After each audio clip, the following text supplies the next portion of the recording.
All right, here we go. Here are the 5 most underrated aspects of the objective personality system. You ready? You're welcome, Dave and Chan. Okay, number 1, the animals. So 2 of the most unique and underrated aspects of the objective personality system are the animals and the sexual modalities. I'm going to break these into 2 points because each deserves its own mention here. So the animals provide a nuanced framework for understanding how cognitive functions interact and express themselves in real life behavior. This distinction is actually critical to how Dave and Chan made objective typing work. The functions alone weren't enough, and I imagine them going back and forth in the early days and being confused at seeing an extroverted DI and an introverted DE enter the animals. In traditional Myers-Briggs thinking, you have DI functions, TI and FI, and DE functions, FE and TE. Traditionally, DE functions are thought of as extroverted, while DI functions are introverted. However, that oversimplified approach makes typing much more challenging. When you start out with objective typing and trying this, it's a good idea to try to learn the first 3 coins, observer versus decider, DI versus DE, and OI versus OE.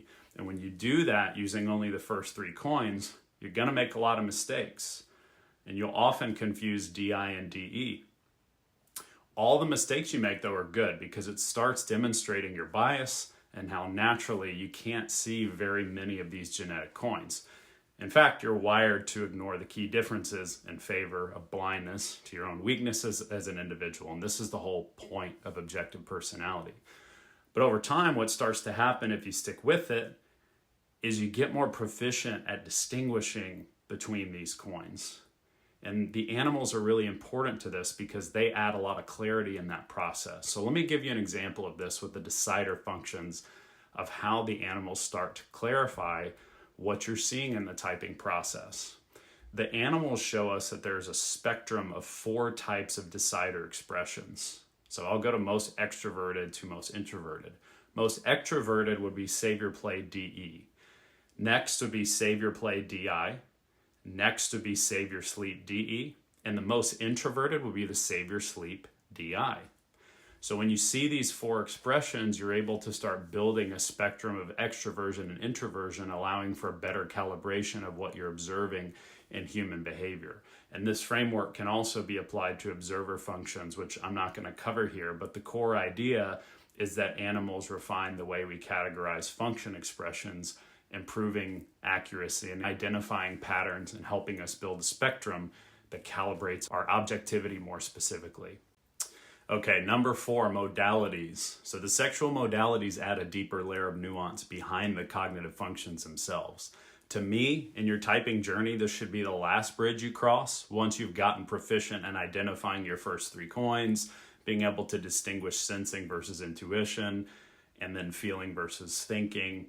And once you're ready for advanced ops typing, the modalities start to highlight the polarity between masculine and feminine energy, a concept that's very familiar in relationship literature that explores integrating these dynamics for healthy relating.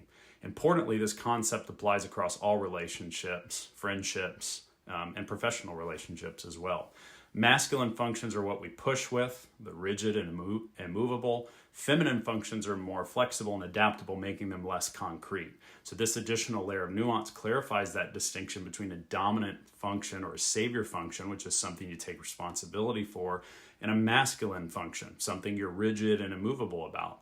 Without that nuance, previous typology models, even with Jung, struggled to define and describe what the nature of the dominant functions look like. Dominant functions are not necessarily what you like doing or even what you push on. They're what you take responsibility for. So the modality integration to the typing process helps clarify that. Dave and Chan have shown that clarity emerges when you focus on modalities, and they've done the work of observing patterns and calibrating their framework, leading to breakthroughs in understanding personality that previous systems miss. So this leads me to the 3rd most underrated aspect of what objective personality has brought to the table of psychology. Number 3, Dave and Chan have done the reps. One of the most unique aspects of Dave and Chan's approach is the sheer volume of reps they've done. To my knowledge, no one else in the world is publicly committed to this level of observation and data collection in typing and repeating the process that they have thousands of times. As I've typed alongside them the last 5 years, I've come to appreciate how long it takes to truly calibrate the 9 coins and the objective personality system. Our brains create noise, biases, and misunderstandings that make objective typing incredibly difficult. Descriptions of human behaviors alone aren't enough to understand how to type objectively. You have to experience and observe the patterns over time to build a mental spectrum and calibrate yourself. You got to do the reps. Dave and Shan are some of the hardest working people I know, and while they're bound by their own function stacks, just like all of us, their commitment to objective research and pattern recognition is unparalleled. And this brings me to number 2. Ops is ahead of the curve in the field of psychology. As I record this video, I'm wrapping up my master's in psychology, and over the last 2 years, I've gained insight into how modern psychology approaches personality and human behavior as a whole, and it's very clear that Dave and Shan's work is very ahead of the curve. Psychology today leans heavily on behavioralism, which is a systems-driven theory that focuses on the individual within the context of their environment. And while this perspective certainly has value, it's largely abandoned the traditional Jungian focus on fixed human nature. Critics of Jung see his ideas as outdated and lacking scientific rigor, so modern psychology has shifted toward easier to identify environmental factors. In my opinion, an integrated model that balances nature and nurture is the way forward. Behavioralism is a step forward, but not if it abandons the values of its predecessor, traditionalism. Ops is a stepping stone to this integration, providing clear language to explain how genetic tendencies interact with environmental influences. By incorporating the genetic coins Ops identifies, psychology could better understand the interdependence of nature and nurture, paving the way for more effective treatments and understanding. Number 1, polarity. So the most overlooked but profoundly important aspect of objective personality is visualization of polarity within cognitive functions. These little balls on sticks should not be taken for granted, as they have helped to simplify a concept that formerly was relatively hard to explain. These visuals are based on what is foundational to the 9 coins of Ops, and that is that each function exists on a pole that is interdependent with its opposite. For years, these functions have been obscured by the oversimplified 4-letter Myers-Briggs codes, which fail to explain the cognitive mechanics behind the types. The polarity visualization makes sense of how cognitive imbalances manifest, which is a revolutionary leap in understanding personality dynamics. Without this foundation, the discoveries Dave and Shan have made would be much harder to grasp. So these 5 underrated aspects, animals, modalities, doing the reps, being ahead of the psychological curve, and polarity, highlight the depth and innovation of the objective personality system.